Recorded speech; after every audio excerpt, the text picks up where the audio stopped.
अस्सलामुअलैकुम। ये एक रिव्यू लेक्चर है और हम बेसिकली फ्रीक्वेंसी रिस्पांस के टॉपिक को रिव्यू करेंगे।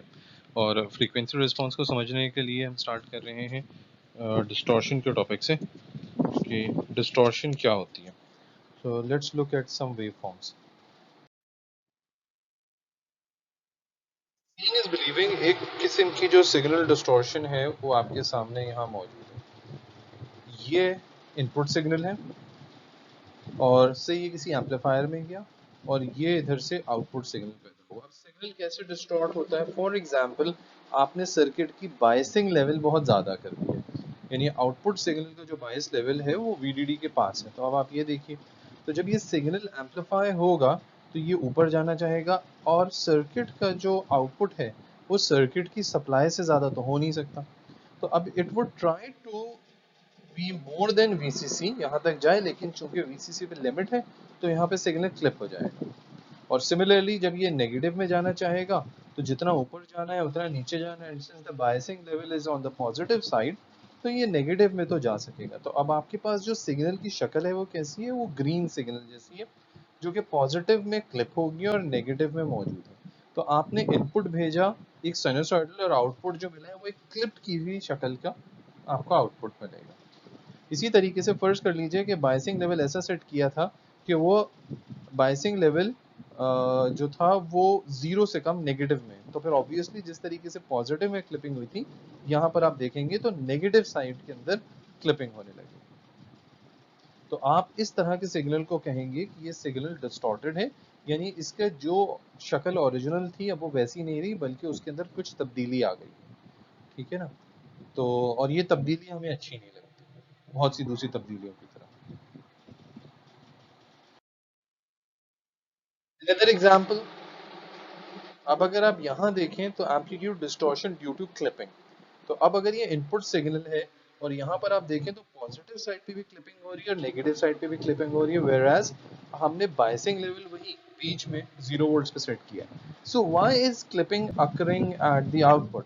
तो फर्ज कीजिए आपने जो इनपुट रखा है आपने इसका गेन इतना ज्यादा सेट किया था कि फॉर इंस्टेंस अगर आप यहाँ देख रहे हैं तो अब आपने अगर लेट्स सी ये जो एम्पलीट्यूड था 5 था और जो वीसीसी की वैल्यू है वो 8 है, तो अब आपको गेन सेट ऐसा करना चाहिए था कि वो 8/5 लेट से 1.6 होता।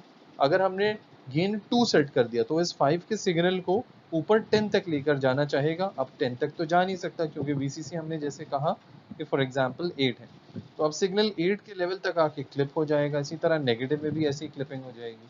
तो ये एम्पलीट्यूड में डिस्टॉर्शन आ गई है, क्लिपिंग की वजह से एम्पलीट्यूड चेंज हो। आपने अच्छा भला सिग्नल भेजा है साइनोसॉइडल और आप देखिए जो आपको जो आउटपुट मिल रहा है it is more like trapezoidal signal. अच्छा, यहाँ पे एक और बात सोचें तो क्या हो सकती है? मैं ये कहता हूँ कि जो इनपुट सिग्नल है मैं इसका गेन बहुत ज्यादा सेट करता हूँ। तो लेट्स से मैं इसका गेन अगर बहुत ज्यादा सेट कर दूं, फॉर एग्जांपल इनपुट मैंने कहा 5 है और मैं इसका गेन सेट कर देता हूँ 100, तो आउटपुट का एम्पलीट्यूड कितना होना चाहिए? 500। So it has to go very high up और फिर it has to go very down. तो होगा ये कि भाई जब इतना ऊपर तो जा नहीं पाएगा, ये तो 8 वोल्ट्स के अराउंड ही क्लिपिंग हो जाएगी। तो उस वक्त जो शक्ल आएगी that would be more like a square waveform. You tried yourself कि अगर आपने ये सोचें ये सिग्नल है और आपने जो इसका एम्पलीट्यूड एम्पलीफाइड वर्जन बनाना है वो बहुत ज़्यादा बड़ा होगा। सो इस लेवल पर वो तकरीबन तकरीबन आपको स्क्वायर की तरह नजर आएगा, क्योंकि उस सूरत में जब ये वेवफॉर्म राइज कर रही होगी और इसने जाना 500 तक है तो इसका स्लोप बहुत ही स्टीप होगा। सो ये बात मैं क्यों कह रहा हूँ? इसका मतलब ये है कि another way of making a square wave generator is to have an amplifier with a very large gain, ठीक है, and let the clipping happen। तो आप स्क्वायर वेव बना सकते हैं साइनसॉइडल वेव से। This is just a food for thought. Anyway, we come back to distortion. लेकिन अगर इस तरह से होता है तो साइन वेव भेजिए और आपको आउटपुट पे स्क्वायर वेव मिल रही है, शक्ल बदल गई है उसकी, वो वेव फॉर्म का शेप नहीं रहा। So that is the amplitude distortion due to clipping. आगे चलते हैं और देखते हैं।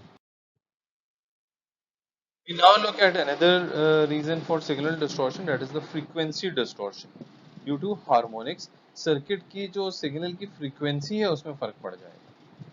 अच्छा, ये क्या हो रहा है? आप देखिए इसमें इनपुट सिग्नल है और ये आउटपुट से उसके अंदर ही इनपुट सिग्नल में एक सेकंड हार्मोनिक भी शामिल होगा। अब होगा ये कि अगर आप इनपुट सिग्नल को देखें, this is the input signal, ये आपके पास आउटपुट सिग्नल है स्लाइटली एम्पलीफाइड।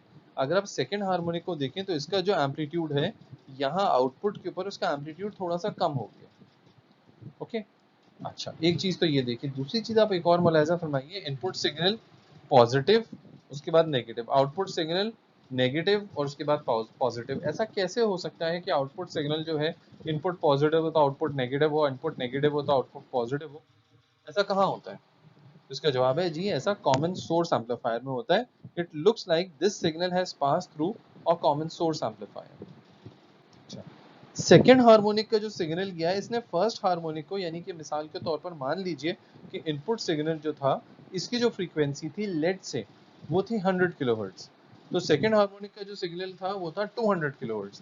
अब 100 किलोहर्ट्ज के सिग्नल को तो उसने एम्पलीफाई किया, बड़ा बना के भेजा, लेकिन 200 किलोहर्ट्ज के सिग्नल को उसने बड़ा नहीं बनाया, इनफैक्ट छोटा कर दिया। ऐसा कैसे हुआ, क्यों हुआ, हम इसे देखेंगे। That is what frequency analysis is about. लेकिन अगर ऐसा होगा तो इससे फर्क क्या पड़ेगा?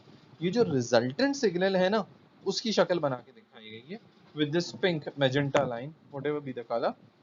सो अब आप देखिए कि सिग्नल की शक्ल अजीब व गरीब सी हो गई, और ये दरअसल ये हुआ है कि इसका फ्रीक्वेंसी कंटेंट अब चेंज हो गया है, and this is we called frequency distortion due to harmonics. तो ये मुख्तलिफ किस्म की डिस्टॉर्शन हमने देखी। अच्छा ठीक है ना, अगर सिग्नल में डिस्टॉर्शन होती है तो इससे फर्क क्या पड़ता है? ठीक है, हम ऑडियो सिग्नल की एग्जांपल लेते हैं कि अगर उसके अंदर डिस्टॉर्शन होगी तो क्या फर्क पड़ेगा। अगर उसके अंदर डिस्टॉर्शन होगी तो हमें क्या सुनाई देता है? Let's look at a YouTube video जिसके अंदर उन्हें बहुत अच्छी तरीके से दिखाया है कि सिग्नल डिस्टॉर्शन को कैसे हैंडल किया जाता है। So let's look at this signal distortion.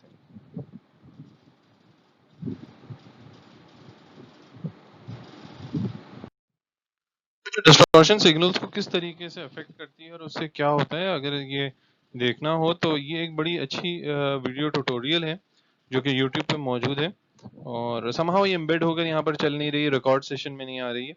So may be अगर आप लोग ये कर लें कि इस लिंक को अपने पास देख लीजिए, इस वीडियो को, कोई 4 मिनट की वीडियो है मेरा ख्याल है, शुरू के 2-2.5 मिनट भी देख लें तो काफ़ी है।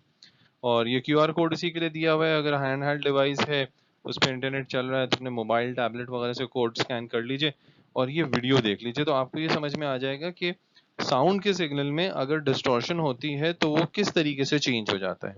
So that would give you an experience. So I strongly recommend कि आप इसको ज़रा फॉलो करें।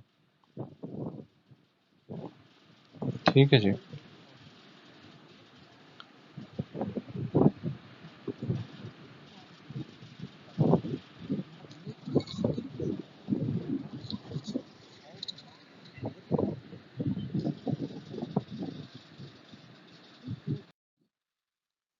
तो इस सारी चीज़ों के बाद ये है कि ठीक है, डिस्टॉर्शन का हमें अंदाज़ा हो गया क्या होती है, किस तरह की होती है, सिग्नल को कैसे करती है। क्वेश्चन इज, अगर डिस्टॉर्शन तो जाहिर सी बात एक बुराई है, तो how can we control it, can we remove it distortion from a signal, if yes how? So we have to look at the answer of this how. Stay tuned. Thank you.